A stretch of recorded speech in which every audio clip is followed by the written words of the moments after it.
నరేంద్ర మోడీ గారు, కిషన్ రెడ్డి గారు, కేటీఆర్ ఈ నలుగురు కలిసి హైదరాబాదు నగరంలో చేసిన అభివృద్ధి ఏదో ఒకటి చెప్పండి.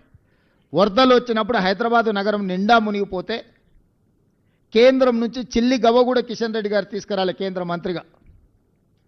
సచివాలయంలో ఉన్న దేవాలయాన్ని కూలగొడితే కూడా, సచివాలయంలో ఉన్న మసీదును కేసీఆర్ కూలగొడితే కూడా, కిషన్ రెడ్డి గారు సొంత నియోజకవర్గంలో ఇంత దుర్మార్గం జరిగితే కూడా ప్రశ్నించలేదు. వాళ్ళు పదే పదే చెప్పే కమాండ్ కంట్రోల్ రూమ్, సచివాలయం, ప్రగతి భవన్, కాళేశ్వరం ప్రారంభించి పూర్తి చేసినవి ఈ 4 చంద్రశేఖరరావు తెలంగాణ రాష్ట్రంలో.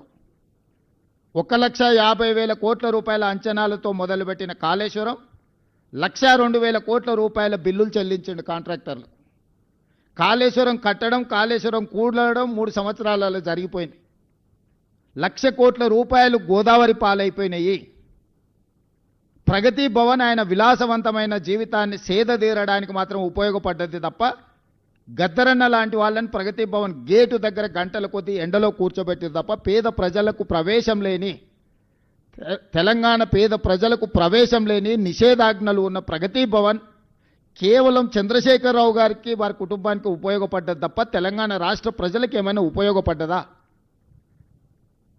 ఈరోజు మేము కట్టినమని చెప్పుకుంటున్న సచివాలయం ఉమ్మడి రాష్ట్రానికే పరిపాలనను అందించి 23 జిల్లాలను దాదాపుగా 10 కోట్ల ఉమ్మడి రాష్ట్ర ప్రజలకు పరిపాలన అందించిన వసతులున్న నిఖార్సైన ఉమ్మడి ఆంధ్రప్రదేశ్ సచివాలయాన్ని కూలగొట్టి 2,000 కోట్ల రూపాయలు ఖర్చు పెట్టి కట్టిన సచివాలయం కేవలం కొడుకు రాజకీయ భవిష్యత్తు కోసం వాస్తును సరిదిద్దడానికే కూలగొట్టి కొత్తది నిర్మించిండు. కొత్తగా ఏమైనా ప్రజలకు ఆ సచివాలయం వల్ల అదనపు సౌలభ్యం ఏమైనా వనకూరిందా? అదనపు ప్రయోజనం ఏమైనా ఉన్నదా? ప్రభుత్వంలో సచివాలయం కట్టడం వల్ల నూతనంగా ఏమైనా ఉద్యోగాలు వచ్చినాయా? ఎవరికైనా ఉపాధి కానీ, ఎవరికైనా భవిష్యత్ ప్రణాళికలకు ఆ సచివాలయం ఏమైనా పనికొచ్చిందా? కేవలం నీ కొడుకును ముఖ్యమంత్రిని చేయాలన్న ఆలోచనతో వాస్తు సరిగ్గా లేదని ఇంకా 100 సంవత్సరాలు సేవలు అందించగలిగిన భవనాలను కూల్చేసి, ఎల్ఎన్టీ లాంటి సంస్థలు కట్టిన భవనాలను కూల్చి ఇప్పుడున్న సచివాలయం కట్టిన పేద ప్రజలకు ఆ సచివాలయం వల్ల అనాపైస ప్రయోజనం ఏమైనా వనగూరిందా? కమాండ్ కంట్రోల్ రూమ్ ద్వారా ప్రతిపక్ష నాయకుల ఇళ్ల ముందు సీసీ కెమెరాలు పెట్టి కమాండ్ కంట్రోల్ రూమ్లో కూర్చొని చూసుకోవడానికి, ప్రతిపక్షాల మీద, తనంటే గిట్టని వాళ్ళ మీద, పాత్రికేయ మిత్రుల మీద నిఘబెట్టడానికి కమాండ్ కంట్రోల్ రూమ్ కట్టినవు తప్ప, కమాండ్ కంట్రోల్ రూమ్ అంతకుముందు ఎవరినన్నా లోపలికి రానిచ్చిండ్రా? లోపల ఏముందో అదొక గండికోట రహస్యం. సద్దాం హుస్సేన్ ఆయన లాంటి వాళ్ళని 6 మందిని నకిలీలను తయారు చేసిండంట ప్రాణరక్షణ కోసం.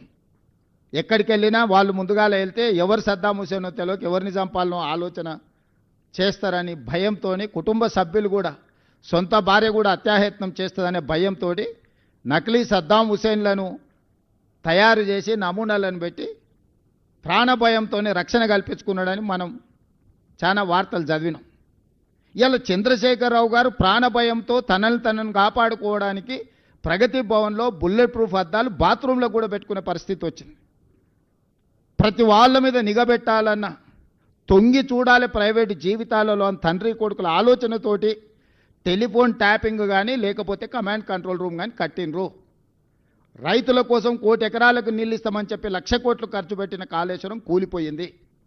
ఈ 10 సంవత్సరాలల్లా ఈ తెలంగాణ రాష్ట్రానికి ప్రయోజనం చేకూర్చే విధంగా ఏ ప్రణాళికలైనా కేసీఆర్, నరేంద్ర మోడీ గారు, కిషన్ రెడ్డి గారు, కేటీఆర్ గారు చేసిండ్రా?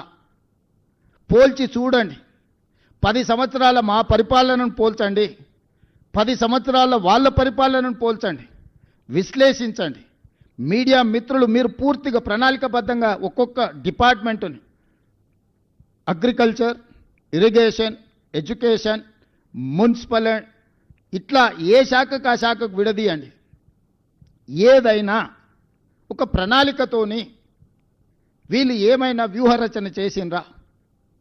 16,000 కోట్ల మిగులు బడ్జెట్తో అప్పచెప్తే 8,11,000 కోట్ల రూపాయల అప్పుతోని మాకు అప్పచెప్పారు. ఏ ఒక్క రోజు కూడా భవిష్యత్ ప్రణాళికలను ఏమైనా రచించిండ్రా? హైటెక్ సిటీ పక్కన కట్టిన శిల్పారామం కూడా